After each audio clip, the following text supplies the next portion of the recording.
오늘 우리가 함께 듣고자 하는 성경 말씀은 마태복음 8장 17절에 있는 말씀입니다. 그 성경에는 다음과 같은 말씀이 기록되어 있죠. 이리하여 예언자 이사야를 시켜서 하신 말씀이 이루어졌다. 그는 몸소 우리의 병약함을 떠맡으시고 우리의 질병을 짊어지셨다.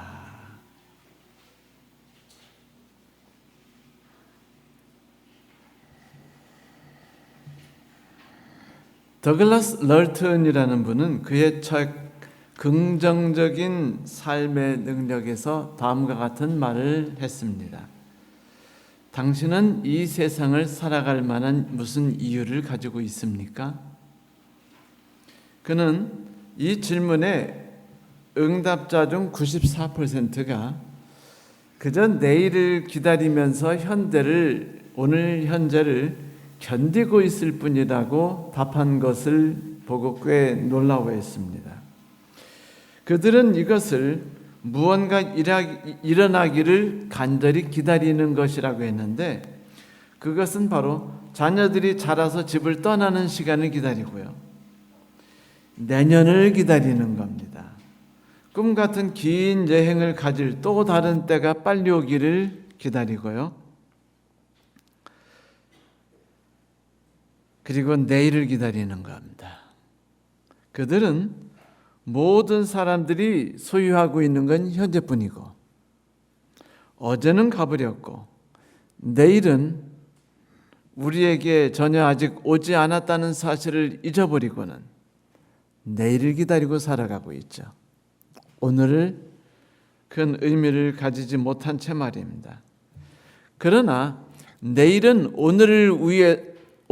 내일을 위해서 준비된 날은 결코 아니지요.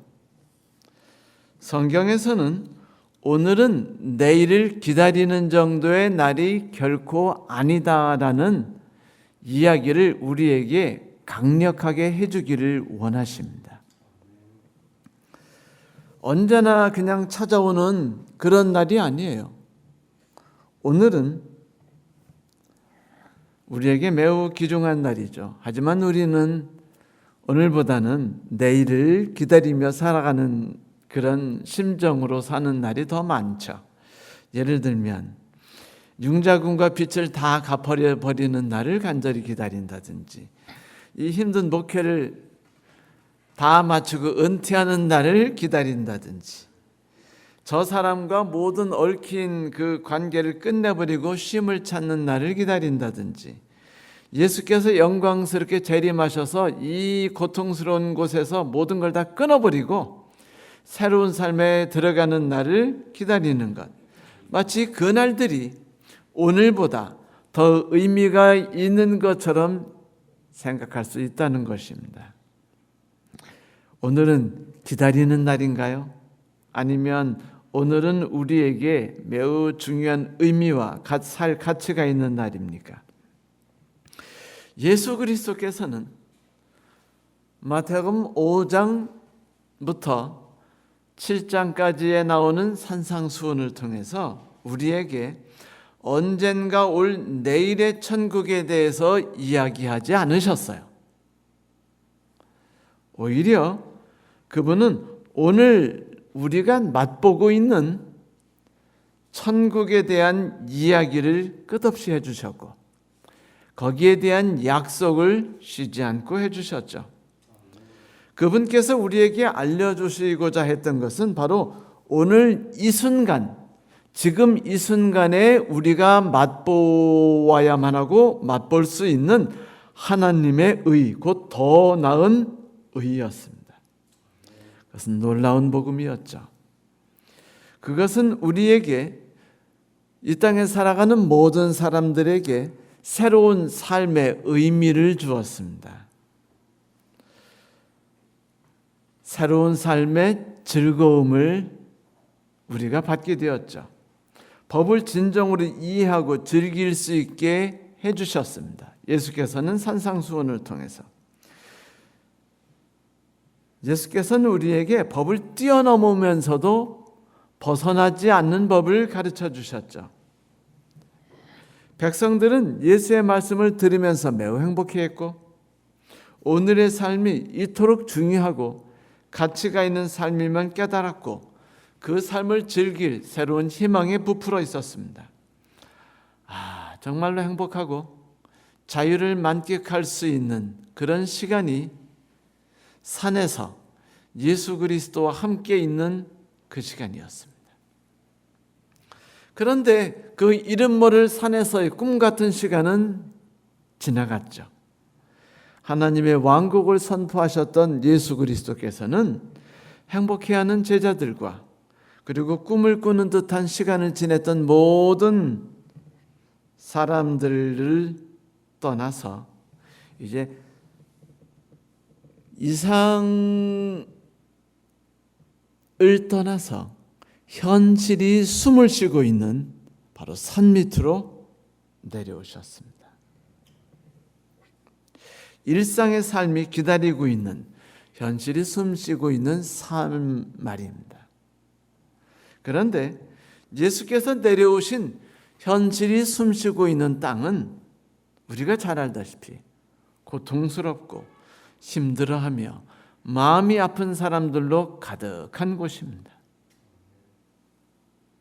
행복해하는 사람들과 잘 사는 사람들과 여유 있는 삶을 가지고 있는 사람들의 삶이 여러분 만족스러울 것 같지만 결코 그렇지 않습니다. 우리가 잘 알고 있듯이 노인과 바다를 저술하여서 노벨 문학상을 받은 해밍웨이는 어느 날 권총으로 자살을 했습니다. 그가 마지막 남긴 유서에 그는 이렇게 기록했어요. 나의 인생은 방전된 삶 같다. 모든 것이 다 없어지고 사라진 것 같고 의미도 없고 생의 모든 힘이 방전돼서 사라졌다는 것이죠. 그에게 남은 건 자살이었습니다. 하지만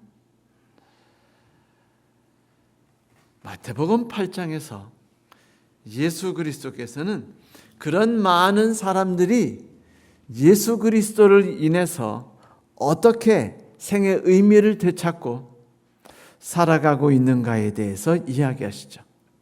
우리 주 예수 그리스도, 우리의 왕 예수 그리스도께서는 말씀만 선포하시고 천국에 대해서 알려주기만 하시는 그런 왕이 결코 아니셨어요. 그분은 바로 지금 오늘 이 순간에 우리와 함께 뒹굴고 함께 살아가시며 우리에게 용기를 더하시고 우리를 치유하시는 삶을 베풀어 주는 그러한 왕이셨습니다. 마태복음 8장에서는 예수께서 산에서 내려오시자마자 첫 번째로 만나는 사람들에 대해서 기록하고 있습니다. 그런데 그 기록된 사람들은 하나같이 사회에서 소외된 사람들이었어요. 왕따들이었습니다. 외로운 사람들이었죠. 고통스러운 삶을 살아가는 사람이었어요. 그런데 그들을 향하신 하나님의 동정심과 하나님의 우일의 손길이 얼마나 따뜻한지를 우리는 이 마태복음 8장에서 볼 수 있습니다. 그분의 우리에 대한 사랑과 연민이 어떠한 것인지 한번 함께 보도록 하실까요? 8장 1절부터 22절에는 우리는 마태가 마태복음을 썼던 그 목적을 또다시 한번 들여다볼 수 있는 기회를 제공합니다. 제가 마태복음을 시작하면서 마태가 마태복음을 쓴 가장 큰 이유와 우리에게 해주고 싶은 이야기가 뭐라고 말했죠? 소외된 자, 가련한 자, 불쌍한 자에 대해서 하나님께서 그들과 함께 왕으로서 함께 하려 하신다라는 이야기를 마태가 끝없이 하려 한다라는 이야기를 들은 적이 있습니다. 예수께서 이 땅에 오신 목적은 죄로 인해서 상처를 받은 자들과 소외받은 자들을 구원하시어서 당신의 울타리에 들여놓는 것이 바로 그분의 뜻이었어요. 그래서 그분은 이 땅에 하나님의 나라가 내려왔다고 선포하신 뒤에 가장 먼저 하신 일이 병을 고쳐주시는 일이었습니다. 그런데 특이하게도 마태복음 8장에 예수께서 제일 먼저 병을 고쳐주신 사람들의 리스트가 나오는데 그들이 누구였는지 아십니까? 한번 시간 있으면 얼른 마태복음 8장을 펴보세요. 문둥병자,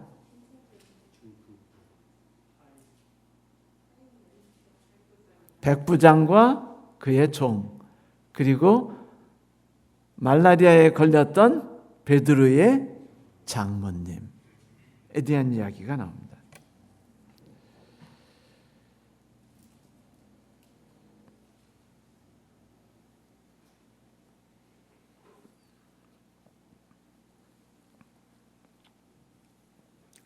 예수께서 치유하셨던 그 질병을 고쳐 주셨던 첫 번째 사람은 죄악의 대표격으로 취급당했기 때문에 인간으로 인정받지 않고 아주 독하게 대접받았던 문둥병자였습니다. 한센병 환자라고도 하죠.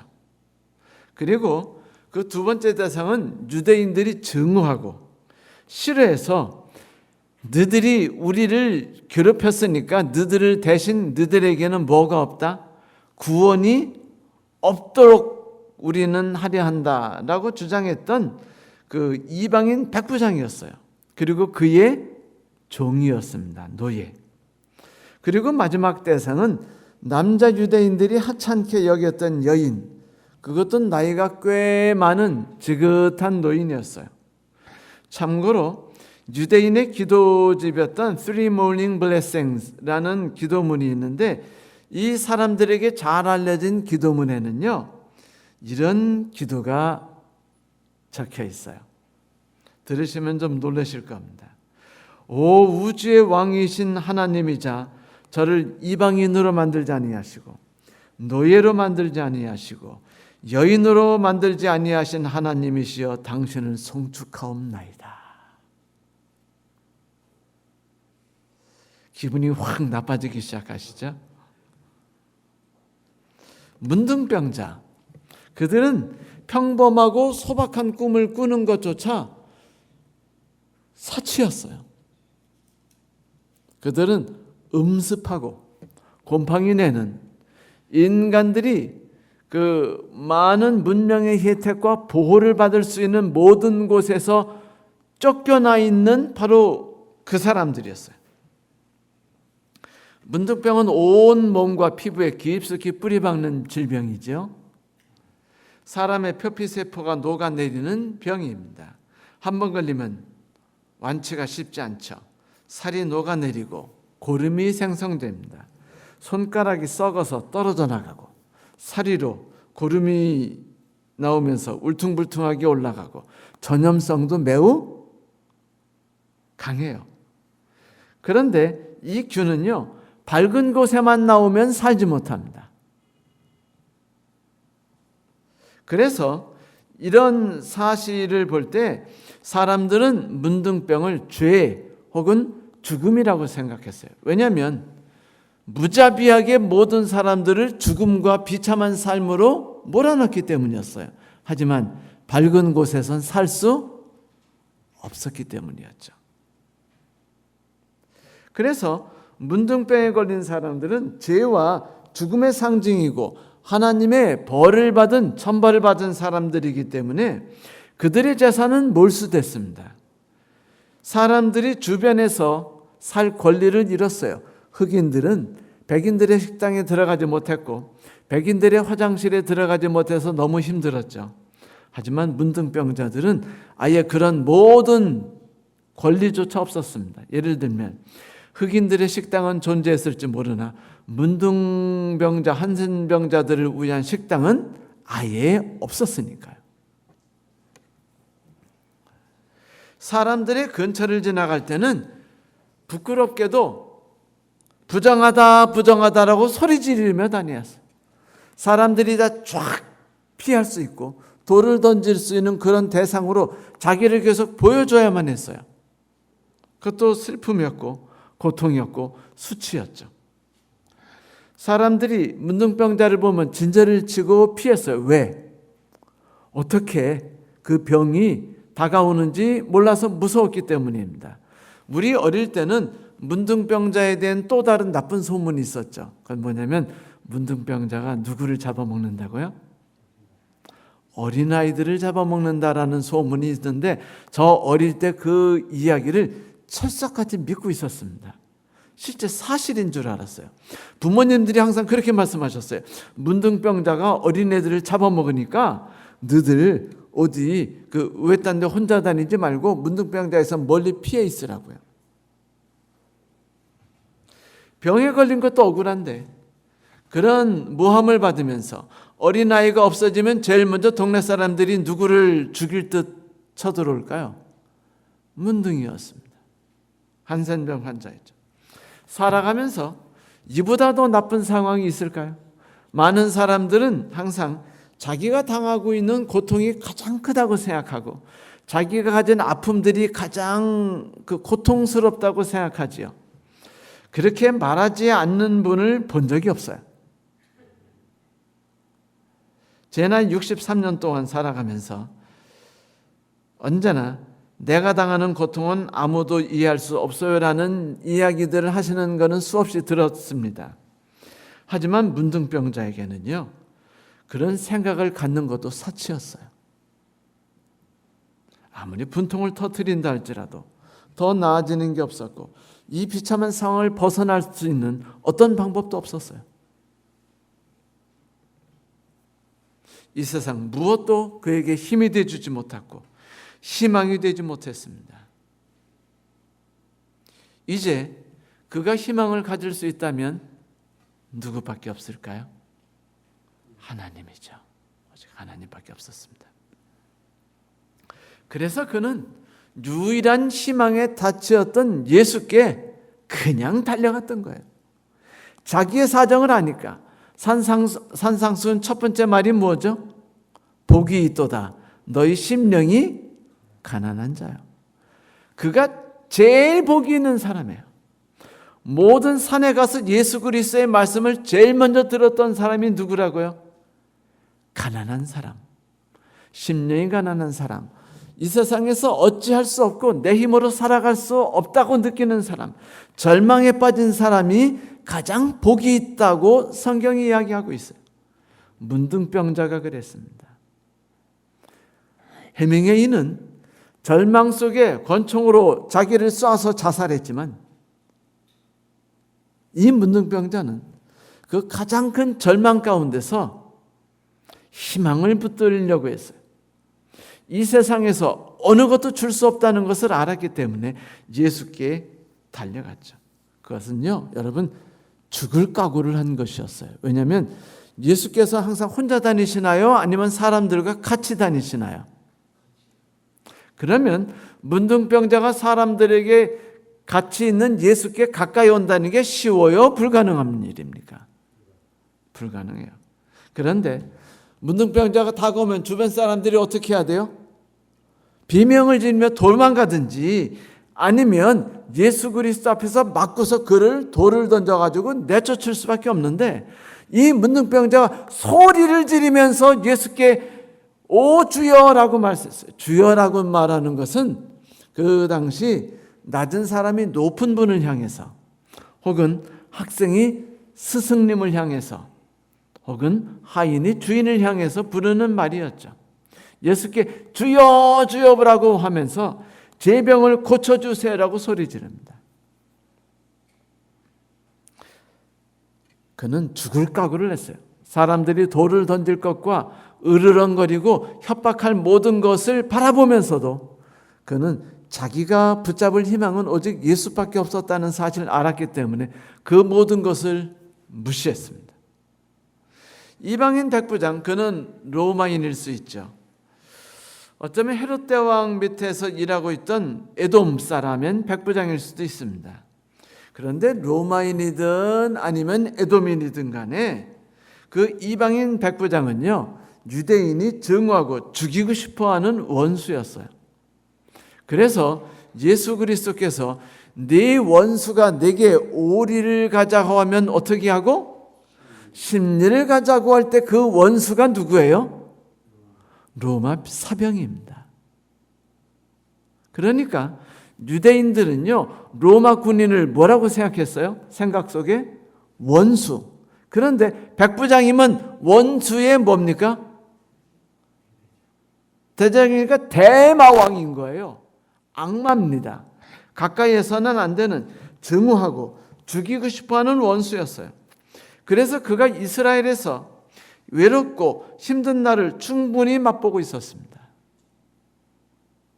그냥 월급 받고 100명의 병사를 데리고 있으니까 편하다고요? 아니에요. 쇼핑을 하든지 길을 가든지 주변에서 어떻게 해요? 죽일 듯 쳐다보고 땅에 대고 침을 뱉고 그리고 욕을 하고 저주를 퍼붓는 대상이 바로 자기였어요. 안 들릴까요? 그 소리가? 들리죠. 그는 고통스러운 날을 충분히 맛봤습니다. 그는 이스라엘에서 사람들의 호의라는 것이 무엇인지, 사랑이라는 것이 무엇인지 경험할 수 없었습니다. 따뜻한 눈길이라는 게 우리의 삶을 얼마나 행복하게 만들 수 있는지 아시죠? 외롭고 지칠 때, 무거운 짐에 눌려 있을 때 우리를 어떻게 일어서게 할 수 있는지 아시죠? 하루하루가 지옥이었는지 몰라요. 그런데 그나마 자기에게 위로가 될 수 있고 그리고 자기와 함께 서로 동정하며 서로를 격려하며 살아가던 노예, 종이 어떻게 된 거예요? 지금 병에 걸려 있는 겁니다. 외로움을 함께 달래줄 노예였어요. 여러분, 그 로마인에게서 노예는요, 가정교사도 노예입니다. 집안을 여러 가지로 다스리는 그런 그 중요한 관리인들도 대부분이 노예들이에요. 그 노예들이 그냥 무지리처럼 그냥 그 똥이나 푸고 뭐 이러는 사람들만을 말하는 건 아니었습니다. 백부장이 사랑하는 노예는 어쩌면 백부장과 어릴 때부터 함께 했을지 모르는, 그리고 인생의 슬픔과 고통과 외로움을 함께 나눴을지 모르는 그런 노예였을지 모릅니다. 자기의 노예가 병에 놓여서 아파하고 거의 죽을 것 같아 하자 이 백부장은 견딜 수가 없었어요. 그런데 어떤 일도 할 수 없는 겁니다. 자기가 할 수 있는 일이 없는 거예요. 유대인들이 이 노예병을 고쳐주려 하지도 않을 것이며, 그리고 자기가 아는 그 누구도 이 병을 고칠 수 없다는 것을 그가 깨달았습니다. 너무 고통스럽고 너무 힘들었죠. 자기의 삶의 전부일 수도 있었는데, 만약 노예가 죽는다면 이제 자기에게 있어서 내일을 잃어버릴 수도 있는 거예요. 평생의 직이니까요. 그래서 그는 힘들었습니다. 그래서 그는 예수를 찾아가기로 결심합니다.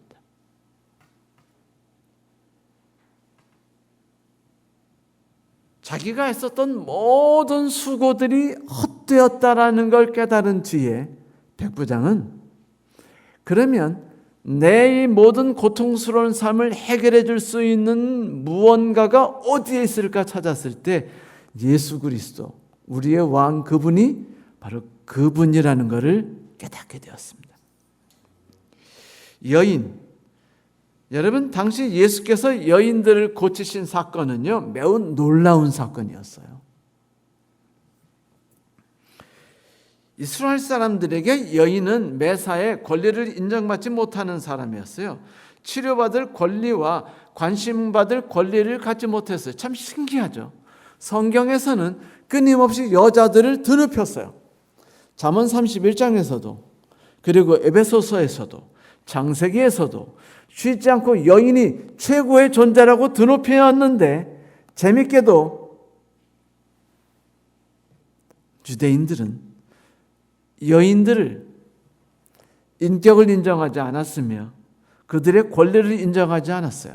그러면 여인들이 여인으로서 자기들이 해야 할 놀라운 능력과 그 잠재성을 다 잃어버리게 되겠죠. 이렇게 될 때 지구는 망하게 되는 겁니다. 지구상에서 여성이 여성의 존재 가치와 그 능력을 인정받지 못하는 순간 지구는 망한 거예요. 이스라엘은 어쩌면 그래서 망했는지도 몰라요. 여성이 존중받지 못했으니까요. 그런데 이 여인은요, 지금 자기의 권리를 다 잃어버린 것만이 아니라 그 열병에 걸려가지고 자기가 지금 아픈지 안 아픈지 죽어가고 있는지 아닌지 그들 느끼지 못하도록 무식 중에 쓰러져 있었습니다. 권리를 주장할 수도 없었고 자기에게 뭐가 필요한지를 느낄 수도 없는 처지에 있었습니다.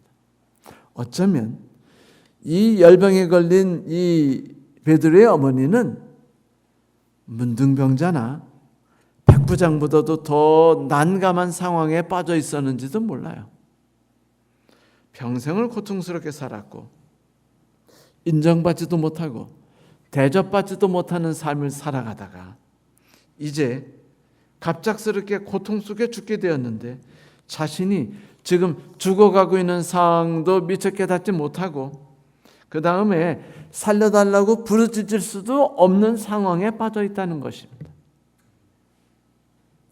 여러분, 이 모든 분들이 예수를 만났다는 사실이 놀라운 것이었어요.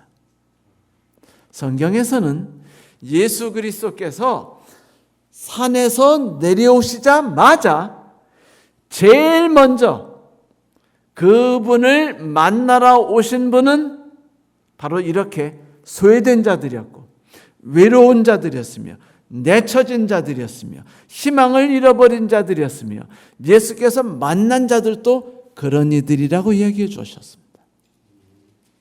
그리고 예수께서 당신의 놀라운 능력들, 강력한 힘, 죽음도 극복하고 이길 수 있는 이 대단한 힘을 사용한 대상도 누구예요?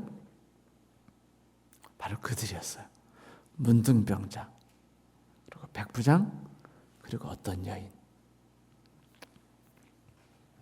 왜 그들이었을까요? 그것은 그들이 왜 온전함을 받을 자격이 있었을까요? 예수께서 이렇게 말씀하셨죠. 나만이 문둥병에 걸렸을 때 이스라엘에 많은 문둥병자가 있었다. 그런데 그들은 치유받지 못하고 나만만 치료받았다. 왜였을까요? 그를 온전케 할 수 있는 자격은 무엇이었을까요? 부자? 돈 있는 사람? 인생에 계획하고 꿈을 세워서 계획해서 매일매일 하루하루씩 그것을 이뤄나가서 성공의 단계에 들이닥친 사람? 예, 나만이 그랬어요. 그런데 그가 문둥병에 걸려서 모든 걸 잃어버렸죠. 해밍웨이처럼 말이죠.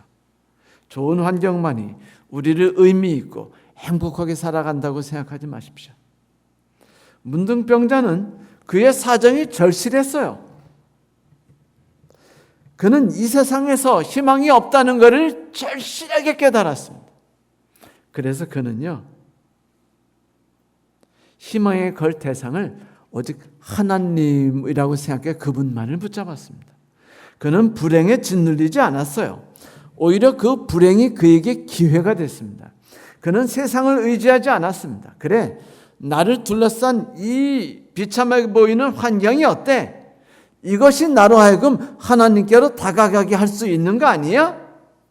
힘을 내자라고 생각하고 그는 목숨을 걸고 주변에 사람이 많든 적든 자기에게 욕을 하든 말든 돌을 던지든 말든 예수께 나아가 그분 앞에 무릎을 꿇었습니다. 그리고 그분께 말했죠. 예수님, 저는 당신의 능력을 믿습니다. 저는 이제 어떤 자격을 가진 자가 아니라 그저 당신의 호의만을 바랍니다.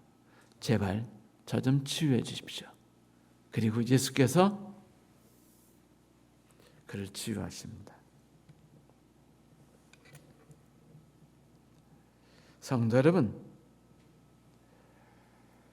백부장은 군인으로서 계급의 중요성을 매우 잘 알고 있었습니다. 그런데도 백부장인데도 불구하고 예수 그리스도를 하나님이라고 생각했기 때문에 함부로 예수 그리스도를 대하지 않았어요. 예수 그리스도의 능력을 있는 그대로 인정해 준 유일한 사람이었습니다. 그는 자기 노예의 병은 오직 예수께서만이 고칠 수 있다고 믿었죠. 그런데 그는 감히 자신조차도 예수 그리스도 앞에 나갈 수 없다고 생각하는 사람이었어요. 그래서 가버나움 귀족들이 그를 위해서 나서서 예수의 치료를 부탁드릴 정도로 말입니다. 예수께서 감히 내가 어떻게 예수 앞에 나설 수 있을까라고 생각하는 백부장에게 나갈 때 그는요, 겸손하게 한 말씀만 드립니다. 왕이시여, 제 노예가 지금 매우 아파 병상에 누워 있습니다. 감히 고쳐달라고도 말 못해요. 결정은 하나님의 아들인 예수만 할 수 있는 거니까요. 그러자 예수께서 뭐라 하셔요? 내가 너희 집까지 가서 고쳐주겠노라. 그러자 그가 뭐랬냐면, 아닙니다. 예수님, 어떻게 감히 예수께서 저희 집에, 우리 같으면 뭐 좋아가지고 모시고 가겠죠. 왜? 예수님을 모시고 가는 순간 우리 집은 대박 나는 거예요. 누가 우리 집에 온 거예요? 예수께서. 그러면 우리 기념사진 한 방 받은 다음에 사진을 크게 확대해서 그 앞에다가 집안 거실에 붙여놓고 뭐라고 써야죠? 사진 앞에다가 예수님과 같이 찍은 사진 넣고 예수 그리스도 1900 몇 년이 아니네요. 2021년 4월 우리 집에 방문하시다. 사진을 딱 박아가지고. 백부장은요, 어리석게 그런 기회를 놓쳐버린 겁니다, 여러분. 아니, 정치인들 대통령하고 사진 한 방 받아가지고 대박 날려고 얼마나 많이 애를 쓰나요? 그런데 이 백부장은요, 그 예수 그리스도를 통해서 어떤 것을 얻으려고 하지 않았습니다. 그가 바른 건 딱 하나였어요. 나의 삶이 더 나아지는 것이 아니라 나와 함께 평생을 희루애락을 나눴던 이 노예가 낫기를 바라는 것이었다. 예수께 이렇게 말씀드려요. 예수님, 감히 어떻게 저희 집에 오십니까? 당신이 이 온 세상의 왕이자 주관자이시니 당신이 질병에게 말하거나 내 노예에게 말해서 내게서 질병이 나가라라고 명령하신다면 질병이 떠날 것입니다. 그러므로 명령만 하십시오라고 말합니다. 예수께서요, 깜짝 놀라셔요. 그분은 문둥병자에게 손을 얹어서 치유해 주신 분이었는데 백부장은 뭐라고 말해요? 감히 어떻게 제가 당신 앞에 자격이 있습니까? 라고 말합니다. 여러분, 똑같이 가난한 자였어요. 문둥병자와 이 백부장은 둘이 공통성을 갖고 있었는데 그건 뭐냐면 내가 어떤 자격을 갖고 있다고 생각하지 않았다라는 것이었습니다.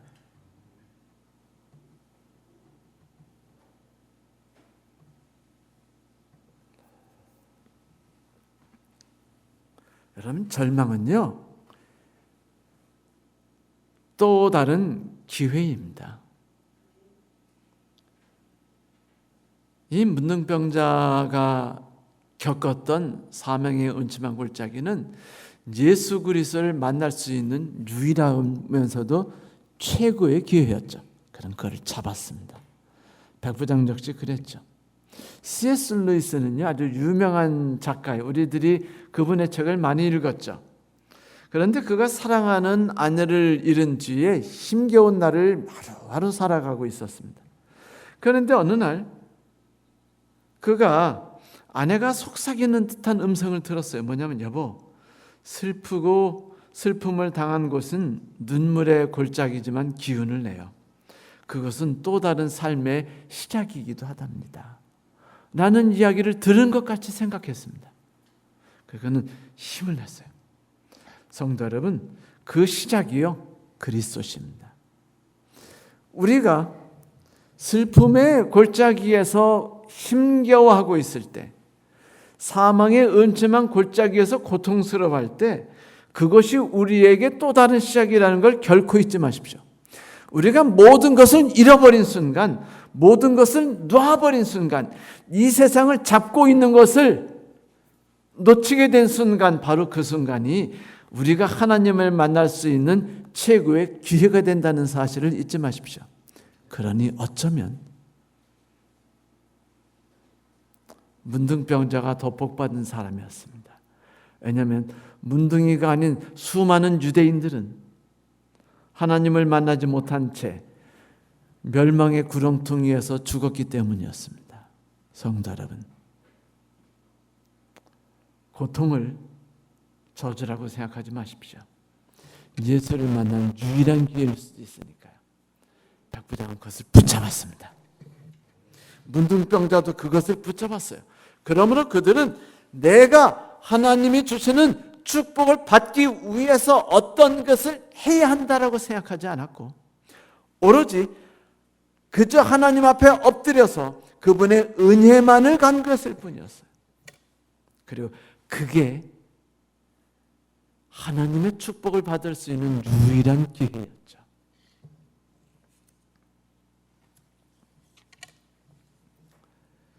예수께서 치료했던 첫 번째 환자가 누구라고요?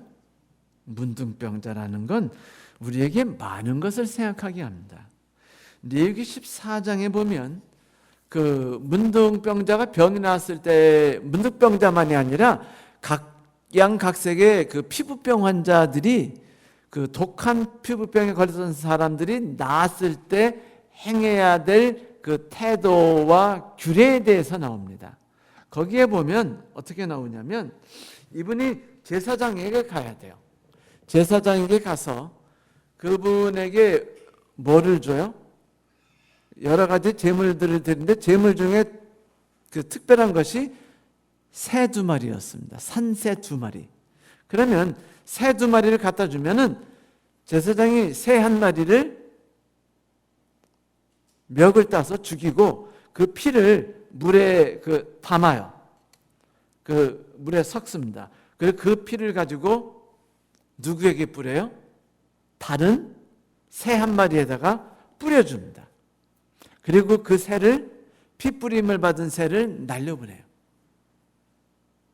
아주 신기한 방법이었죠. 그런데 여러분, 그 1마리의 새가 자유를 얻어서 창공으로 날아갈 때 얼마나 행복하겠습니까? 얼마나 신이 나겠어요? 그 자유를 느꼈다는 기분이 얼마나 대단한 것입니까? 문둥병에 나았다는 것은요, 그런 자유를 누리는 것이었어요. 창공을 나르는 것처럼 그렇게 대단한 기쁨이었어요. 해방감이었죠. 그런데 마태복음 8장에서 예수께서 문둥병자를 고치고 문둥병자에게 뭐라고 요구하시냐면, 누구에게도 말하지 말고 제사장에게 가서 고하라라고 제일 먼저 말합니다. 이 이야기는 바로 문둥병자를 고치신 하나님의 능력 뒤에는 어떤 희생이 기초되었는가, 어떤 희생이 담보되어서 누군가가 자유와 해방과 치유를 얻었는가를 보여주는 것이죠. 마태복음 8장 16절 17절에 보면 관련돼서 계속 이런 말씀이 나옵니다. 저물매 사람들이 귀신 들린 자를 많이 데리고 예수께 오거늘 예수께서 말씀으로 귀신을 쫓아내시고 병든 자를 다 고치시니 이는 선지자 이사야를 통해 하신 말씀에 우리 연약한 것들을 친히 담당하시고 병을 짊어지셨도다 함을 이루려 하심이더라. 그날 밤 병자들이 우르르 몰려들어서 예수께 질병을 치유해달라고 말하고, 예수께서 그들의 몸에 손을 얹어서 질병을 치유하실 때 그들은 신이 나서 예수께 나왔고, 병을 나으면서도 어떤 힘으로 예수께서 그들의 질병을 낫게 하셨는지 모르고 갔을지 모르지만, 성도 여러분, 예수께서 그들의 질병을 치유하실 때는 거기에는 성경 이사야서에 나오는 귀중한 진리가 숨어 있었습니다. 그는 실로 우리가 받아야 할 고통을 대신 받고 우리가 겪어야 할 슬픔을 대신 겪었다. 그러나 우리는 징벌을 받아서 그가 하나님께 맞으며 고난을 받는다고 생각했다. 그러나 그가 찔린 것은 우리의 허물 때문이고 그가 상처를 받은 것은 우리의 악함 때문이다. 그가 징계를 받음으로 우리가 평화를 누리고 그가 매를 맞음으로 우리의 병이 나았다. 여러분, 우리는 아플 때 하나님께 어떻게 기도하죠? 하나님, 제 병 좀 고쳐주세요. 우리가 생활이 어려워지면 어떻게 기도하죠? 하나님, 제 삶이 좀 낫게 좀 해주세요 라고 기도하지 않습니까? 그런데 내가 이 드리는 간절한 기도가 예수 그리스도의 희생과 고통과 십자가의 피를 담보로 해서 얻어지는 것이라는 걸 만약 우리가 깨닫게 된다면, 우리가 그저 쉽게 그분께 나가서 그분의 치유를 간구하는 것이 그렇게 자신 있고 신이 나며 쉬운 것일까요? 1980년대 말에 ABC 기도라는 것이 유명했어요. Ask, Believe, Claim. 구하고 믿고 그리고 그것을 주장하라. 그러면 기도가 나을 것이다. 그러면 우리의 모든 기도가 이루어질 것이다. 성도 여러분, 예수께서 하시는 일은 우리의 질병을 제거하려 하심입니다. 우리의 사망에서 사망을 벗겨내려 하시는 거예요. 노예 상태에서 우리를 해방시키려 하심이죠. 예수께서 그걸 위해서 십자가에 달려 돌아가셨으며 그거를 위해서 징계를 받았고 찔림을 받으셨으며 십자가에 달려 돌아가셨어요. 이집트에서 노예 탈출을 하기 전날 밤 이스라엘 사람들이 그들을 아들을 죽이러 오는 천사들이 집과 집을 방문할 때 주변에서 애곡하는 사람들의 소리가 들릴 때 그들이 집안에서 벌벌 떨며 어떻게 하고 있었죠? 밖을 내다보고 있었어요. 그러나 그들은 낮에 그들의 아버지가 했던 일을 기억했죠. 무엇이었죠? 양을 죽여서 그 피를 빗자루 같은 거로 이렇게 해가지고 문설주 집의 문에다가 발라버렸다는 것이었어요. 그래서 그 피를 천사가 보고는 그 피가 발라져 있는 문은 어떻게 했어요? 지나갔어요. 이것을 우리는 뭐라 그러죠? 유월, 지나갔다. 그래서 그날을 유월절이라고 말했습니다. 유월절. 하나님께서 예수 그리스도의 피를 보고 우리의 심판하심을 포기하셨다. 그래서 우리를 심판하는 것을 멈추고 지나가 버리셨다라는 이야기였죠. 마태는요, 이 이야기를, 이 성경들을 인용을 합니다, 지금. 그래서 예수께서 제사장에게 내보이라라는 말을 마태가 기록한 다음에 마태는 즉각적으로 예수께서 병자를 치유하심을 기록한 뒤에 이사야서를 인용해요. 인용함으로 마태가 지금 하는 얘기는 뭐냐면 이 세상에 살아가는 모든 사람들의 고통과 눈물과 질병이 치유함을 받으며 외로움과 마음의 상처가 나음을 받는 것은 오직 뭐를 인해서만이다? 예수 그리스도의 희생을 인해서라고 우리에게 알려주려 했던 것입니다. 그게 예수께서 산상수훈을 마치고 이 땅에 산에 내려오셔서 하셨던 첫 번째 일이었어요. 그분의 희생을 담보로 우리의 삶을 죄에서 구원해내심, 그게 그분이 하신 일이었죠. 이 글을 기록하면서 마태가 마음이 어땠을까요? 그때 마태가 이 글을 기록할 때 예수 그리스도는 이미 십자가에 달려 돌아가셨고 부활해서 하늘에 올라가신 때였습니다.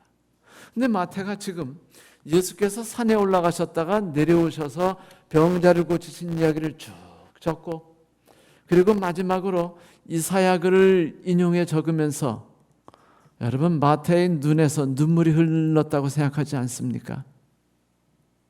그때 그들의 질병을 예수께서 치유하실 때 절망 속에서 바랄 것은 예수밖에 없다고 생각했던, 심령이 가난한 자들을 절대로 외면하지 않으셨던 예수 그리스도의 모습을 그가 기록하면서, 그 예수 그리스도의 모든 능력은 오로지 그분이 우리를 위해서 당신의 삶을 온전히 쏟아부으시고 피를 쏟아부으신 것처럼 십자가 위에서 희생하심을 통해서 베푸신 능력이라는 걸 그가 기록했을 때 얼마나 감격했을까요? 얼마나 눈물이 나왔을까요? 그분이 처음에 자기들과 함께 걸으시면서 했던 모든 이적들과 그날 산에 내려 사셨던 모든 일을 되새겨 생각해 보면서 감격이 벅차지 않았을까요? 사랑하는 성도 여러분, 저는 우리 모두가 그런 삶을 살아가길 바라요. 기도합시다. 기도하면 모든 것들을 이룰 수 있어요. 이런 이야기가 아니라, 우리가 절망에 빠졌을 때 하나님께서 우리를 위해서 당신의 생명을 바치심으로 우리의 삶이 나음을 입었고, 그래서 우리는 이제 이 세상에서 어떤 것도 바랄 수 없는 절망적 상황에서 예수 그리스도를 향하여 구원의 손길을 내밀 수 있게 되었습니다라고 말할 수 있는 희망을 갖게 됐다는 거예요. 여러분, 축복이라는 것은요, 상호 호환적인 것입니다. 하나님이 우리를 각양 좋은 곳으로 축복하셨으면 우리가 해야 할 일이 뭔지 아세요? 똑같이 하나님을 축복하는 행위입니다. 이것이 그 히브리인들이 바락이라고 한 말인데, 하나님이 우리를 바락하시면 인간들도 하나님을 바락해야 돼요. 그런데 이 바락이란 말을 성경에서 뭐라고 기록했냐면 송축하다, 찬양하다라고 말했습니다. 사랑하는 성도 여러분, 많은 그리스도인들이 하나님의 생명을 바쳐서 받은 엄청난 축복의 바다에 빠져 있듯이 그렇게 커다란 축복 속에 있어요. 그렇지 않습니까? 그렇다면 성도 여러분, 문둥병 환자가 병을 난 다음에 우울해하면서 저놈은 왼수 덩어리 남편 때문에 난 오늘도 힘들어 죽겠어 라든지, 동료 직장 저 상사만 없으면 내 하루 삶이 날 텐데, 저 재앙인가 누군가 때문에 우리가 힘든데, 뭐 이런 이야기 할 필요가 없는 거예요. 왜? 세상은, 나의 삶은 그들에 의해서 고통을 받는 것이 아니에요. 나의 삶은 예수 그리스도 인해서 복을 받은 삶일 뿐입니다. 예수 그리스도 인해서 내가 할 일은 무엇밖에 없어요? 울분이 아니고 눈물이 아니고 찬양인 겁니다. 그래서 송축한 거예요. 다윗이 그렇게 눈물 바다 속에 있을 때도 항상 뭐라고 말했어요? 여호와를 찬양하라고 말했던 것은 하나님께서 나의 삶을 구원해서 이끌어내셨다는 걸 확신했기 때문에, 그리고 그 주신 삶을 감사하는 것이 내 삶의 전부가 되어야 한다고 믿었기 때문입니다. 성도 여러분, 내 삶을 하나님이 지배하시고 계십니까? 그렇다면 내 삶에서 하루 종일 나오면 내 삶을 사람들이 기록할 때 저 사람의 삶은 항상 감사와 행복과 만족이야 라고 느낄 수 있도록 해야 할 수 있는 건 뭘까요? 찬양을 올리는 삶이 아니겠습니까? 감사를 드리는 삶이 아니겠습니까? 우울해하고 어려워하며 고통스러워하고 억울해하는 삶이 아니란 말입니다. 그래요.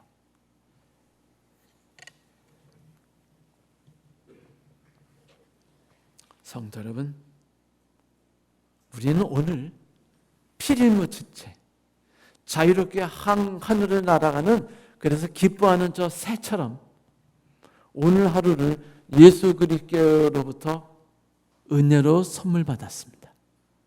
그렇지 않습니까? 이제 그러므로 우리는 모든 죄악과 불행의 억압에서 우리를 해방시켜 주시고 치유해 주신 예수 그리스도에 대해서 감사하는 마음으로 오늘 하루를 나의 몸은 피에 묻혀짐을 받은 몸, 나는 이제 해방과 자유를 누리며 감사한 마음으로 하늘을 날아가네라고 노래를 부리며 살아야 하지 않겠습니까? 주의 은혜가 저와 여러분에게 함께 하시기를 간절히 소망합니다. 말씀 마치겠습니다.